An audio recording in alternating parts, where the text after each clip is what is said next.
বিয়ের পর ঘুম থেকে উঠে মাথায় একটাই চিন্তা ঘোরে, ব্রেকফাস্টে কী রান্না হবে, লাঞ্চে কী রান্না হবে, আর ডিনারে কী রান্না হবে।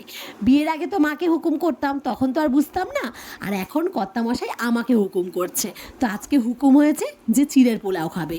এর আগে আমি একদিন চিড়ের পোলাও করেছিলাম, এতটাই বাজে খেতে হয়েছিল যে কি বলবো। আসলে দোষটা কিন্তু আমার নয়, আসলে চিড়ের দোষ।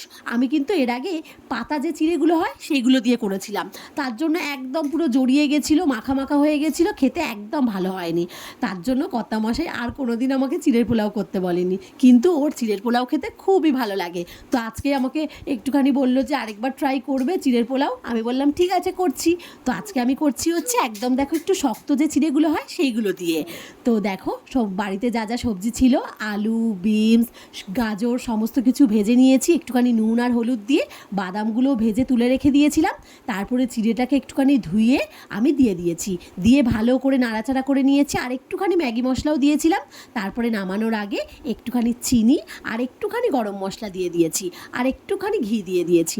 ব্যাস, রেডি হয়ে গেছে চিড়ের পোলাও। আজকেরটা কিন্তু দারুণ হয়েছিল।